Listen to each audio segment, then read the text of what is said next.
निम्नलिखित के कारण बताइए। ये सारे जो क्वेश्चन अब चल रहे हैं ना, ये इंपॉर्टेंट क्वेश्चन है बोर्ड एग्जाम्स के लिए, बिहार बोर्ड जो एग्जाम दोगे ना उसके लिए। फॉर्मिक एसिड एसिटिक एसिड से अधिक अम्लीय होता है क्यों? और एनिलीन मिथाइल अमीन से कम क्षारीय होता है क्यों? उत्तर। जय हिंद दोस्तों, तो क्या हाल है? आशा करता हूँ कि आप सभी अच्छे होंगे, आप सब अपने अपने एग्जाम की तैयारी में लगे होंगे। तो मेरे प्यारे दोस्तों, पिछला क्लास में जो आपने वीडियो देखा था केमिस्ट्री का, जो कि आपने 17 जून को जो आपने क्लास किया था केमिस्ट्री के, उसमें हमने पार्ट 2 का सेक्शन सी को कवर अप किया था।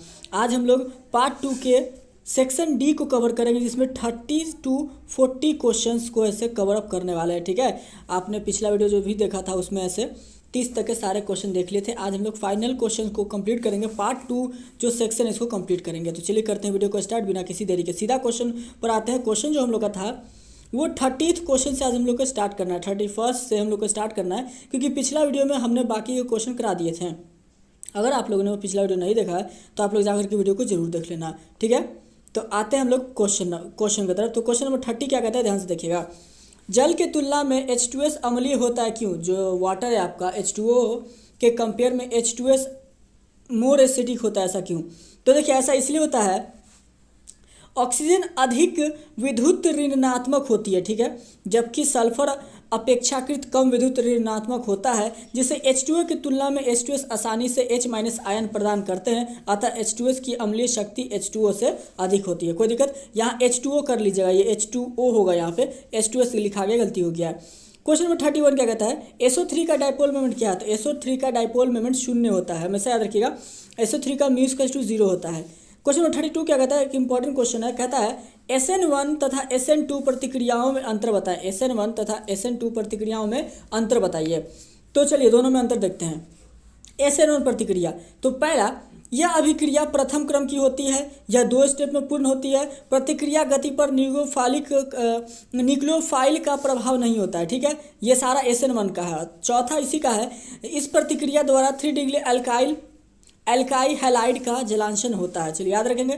क्वेश्चन नंबर आते हैं इसी का SN2 का। SN2 प्रतिक्रिया क्या कहता है, यह अभिक्रिया द्वितीय क्रम में होती है। यह जो है ना, इसमें जो काम करोगे सेकेंड स्टेप में आपको काम होगा, 2 स्टेप में ये पूर्ण हो जाएगा। ठीक है, प्रतिक्रिया गति पर न्यूक्लियोफाइल का प्रभाव होता है, इसको भी याद रखेंगे। और नेक्स्ट है, इस प्रतिक्रिया द्वारा 1% एल्काइल हैलाइड का जलांशन होता है। उसमें था 3, इसमें था 1। चलिए क्वेश्चन में आते हैं हम लोग अब नेक्स्ट 33 के तरफ। 33 क्या कहता है, ध्यान से देखिएगा। निम्नलिखित का IUPAC नाम लिखिए। दिया हुआ है ए नंबर CH2COOH और इसी के नीचे CH2COOH, और दूसरा है आपका COOH। पहला जो बन रहा है आपका, वो बन रहा है ब्यूटोन 1,4 डाइक एसिड। देखिए, ब्यूटोन 1,4 डाइक एसिड बन रहा है पहला वाला, और दूसरा है 4 मिथाइल 1 हेक्साकोनिक एसिड। चलिए क्वेश्चन आते हैं 34 की तरफ। निम्नलिखित का परिवर्तन कैसे करें? निम्नलिखित को आप चेंज कैसे कर सकते हो? ठीक है, इथाइल अल्कोहल टू इथाइल अमीन में और इथाइल अमीन टू इथाइल अल्कोहल में कैसे आप चेंज करोगे?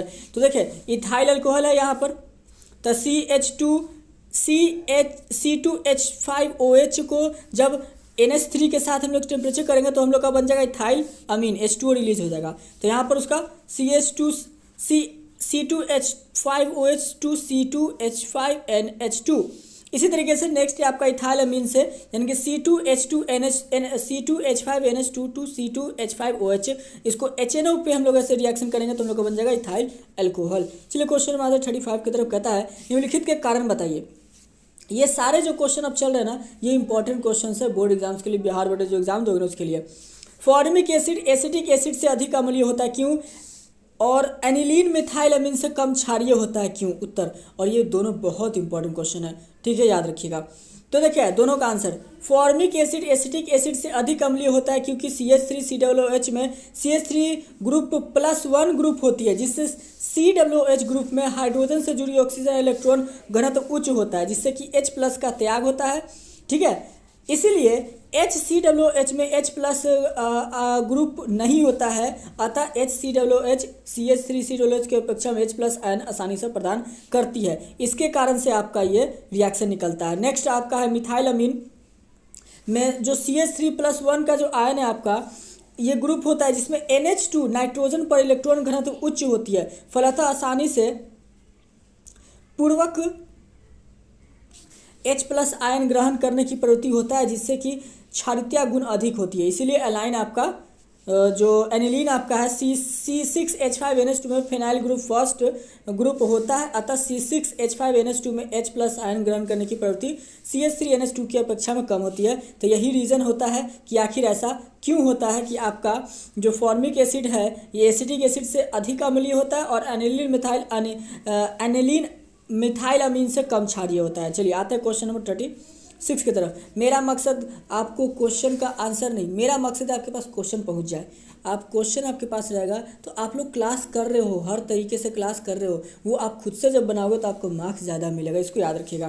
कहते हैं निम्नलिखित समीकरण को पूरा करें, इसको कंप्लीट द रिएक्शन है, कंप्लीट द रिएक्शन आपको करना है। तो देखिए CHCl3 AlCKOH C6CH5NH2 को ये आपका क्या है, फेनाइल कार्बिलेमाइन है, ठीक है। इसको जब पूरा कीजिएगा तो C6H5NH प्लस KCl अलग हो जाएगा प्लस 3H2O, ठीक है। चलिए नेक्स्ट क्वेश्चन कहता है CH3H2 प्लस OH4L2NaOH। तो इसमें क्या होगा ना कि CH3 तो रहेगा, 5HL रहेगा, HCONO आपका जो है HCOONA आपका अलग हो जाएगा जो कि आइडो फॉर्म बनेगा। चलिए क्वेश्चन 36 क्या आता है, इसमें भी सेम आपका है, सेम चीज़, तो इसमें बताने वाला नहीं हूँ, आप इसका जब PDF लोगे तो उसमें देख लेना। 37 पे आते हैं, इससे भी ये भी आपका सेम है, इसमें भी आपको जब फुलफिल करना है तो आते हैं क्वेश्चन नंबर 38 की तरफ सीधा, जो कि बहुत इंपॉर्टेंट है। क्रिस्टल लैटिस क्या है, इसकी विशेषता बताएं। क्रिस्टल जालक क्या है, इसकी विशेषता बताएं, एक इंपॉर्टेंट क्वेश्चन है। क्रिस्टलीय पदार्थ की आंतरिक संरचना की नियमित त्रिविम व्यवस्था को क्रिस्टल जालक कहते हैं। क्रिस्टल जालक की निम्न विशेषताएं यहाँ हैं।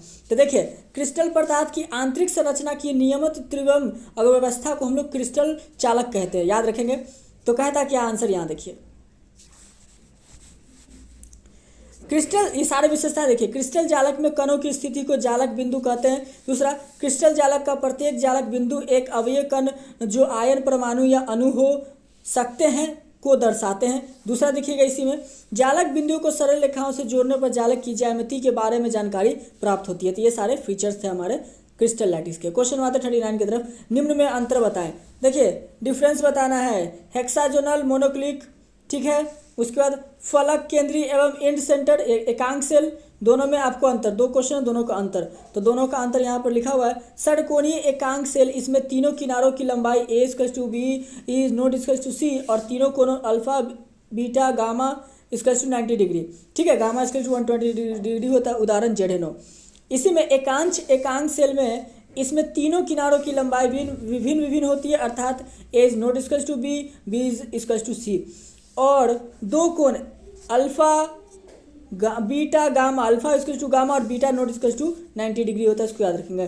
फलक केंद्रीय एकांक सेल, ठीक है। इसमें प्रत्येक फलक के केंद्र पर एक अवयवी कण के अतिरिक्त कॉर्नर पर भी अवयवी कण होते हैं, इसको याद रखेंगे। एंड सेंटर एकांक सेल, इसमें किन्हीं दो विपरीत फलकों के केंद्र के एक अवयवी कण के अलावे कोनों में भी अवयवी कण होते हैं। चलिए तो ये था हमारे क्वेश्चन 39। लास्ट क्वेश्चन है हमारे इस वीडियो का 40 का। तो कहता है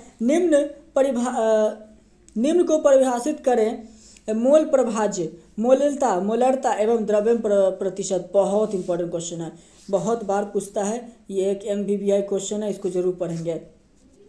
मोल प्रभाज्य क्या होता है, देखिए किसी दिए गए विलयन में उपस्थित किसी अवयव के ग्राम अणुओं या मोलों की संख्या और उस विलयन में उपस्थित कुल ग्राम अणुओं या मोलों की संख्या के अनुपात को उस अवयव का माल यानी कि मोल फ्रैक्शन, मोल प्रभाज्य कहते हैं, ठीक है। मोल प्रभाज्य क्या होता है, मोल फ्रैक्शन समझ गए। दूसरा आते हैं, मान लिया कि किसी विलयन में दो अवयव है A और B है, मान लिया कि विलयन A का Na और B का Nb है, तो जो मोल प्रभाज्य होगा क्या होगा, A का मोल प्रभाज्य क्या हो जाएगा, x से बराबर Na/Na प्लस Nb होता है, हम लोग को पता है, और B का xb बराबर Nb/Na प्लस Nb, ठीक है। तो ये हो गया। नेक्स्ट आते हैं मोलालिटी क्या होता है, ठीक है। मोलरता, किसी विलायक के 1000 ग्राम में घुले विलय के मोलों की संख्या को मोलरता कहते हैं, इसे m से प्रकट किया जाता है। मान लिया कि विलायक में कि x ग्राम के विलय का y ग्राम घुला हुआ है, दूसरे शब्दों में विलायक के x ग्राम में विलय का y बटा m मोल है, या ग्राम अणु घुला हुआ है जहां m विलय का अनुभार है। ठीक है, तो यहाँ पर क्या होगा, जब आप इसको निकालोगे विलायक 1000 ग्राम में, तो y into 1000 by m into x में मोल घुला हुआ है, तो हम लोग को पता है। अतः मोललता जो हमारा हो जाएगा y इंटू 1000 बटा m इंटू एक्स, जो कि प्रति किलोग्राम विलायक में विलय का भार बटे विलय का अनुभार। अब आते हैं लास्ट हम लोग मोलैलिटी की तरफ। क्या? मोलैलिटी की तरफ। तो कहता है 1 लीटर विलयन में घुले, ध्यान से, 1 लीटर विलयन में घुले हुए विलय के मोलों या ग्राम अणुओं की संख्या को मोलरता कहते हैं, उसे m से प्रकट किया जाता है। ठीक है, तो मोलरता का यहाँ पर आप देख सकते हो, प्रति लीटर विलयन में विलय की मात्रा, विलय का अनुभार। अब आते लास्ट प्रतिशत, मास परसेंटेज। किसी विलयन में किसी अवयव का मात्रक प्रतिशत उसकी वह मात्रा है जो 100 ग्राम विलयन में उपस्थित रहता है। मान लिया कि किसी विलयन में अवयव ए का वेट जो है WA है और अवयव B का WB मात्रक उपस्थित है, तो हम लोग को पता है A का मात्रक हो जाएगा WA by WA plus WB into 100, क्योंकि परसेंटेज निकालना है तो 100 से इसको मल्टीप्लाई कर दीजिए। तो यही थे हमारे तीनों मास परसेंटेज, मोलैरिटी और जो लास्ट था हमारा मोल फ्रैक्शन। और यकीन करो ये जो 40 के 40 क्वेश्चन है ना, काफ़ी इंपॉर्टेंट क्वेश्चन में से एक थे। बिहार बोर्ड में ये सारे के सारे हिट लिस्टेड क्वेश्चन है और बहुत बार ये क्वेश्चन पूछते हैं। तो आशा करते हैं कि आपको जो 1 से लेकर 40 तक के क्वेश्चन बताए गए उसमें वो कोई डाउट ना हो, कोई डाउट रह गया हो तो कमेंट करके पूछ लीजिएगा। अगले वीडियो में मिलते हैं आपसे। आशा करते हैं वीडियो पसंद आएगा, पसंद आए तो लाइक कीजिए, दोस्तों शेयर कीजिए, चैनल पर पहली बार तो चैनल को सब्सक्राइब कर लीजिए ऐसी वीडियोज़ के लिए। और आपका बायोलॉजी का सेट 2 कंप्लीट हो गया, 1 से लेकर 40 तक के सारे क्वेश्चन कंप्लीट हो चुके हैं। मिलेंगे अगले वीडियो में सेट 3 के साथ, जो कि 5 नंबर का क्वेश्चन स्टार्ट करेंगे, तो उसके लिए आप लोग तैयार रहिएगा। तो ये 40 क्वेश्चन अगर आप इसे 2 मार्क्स के लिए पढ़ के जाते हो तो आपका एग्जाम में काफ़ी अच्छा नंबर आने वाले हैं। चलिए मिलते हैं अगले वीडियो में, तब तक के लिए जय हिंद, जय भारत। आपका हमारे वीडियो पर अपना बहुमूल्य समय देने के लिए बहुत बहुत धन्यवाद।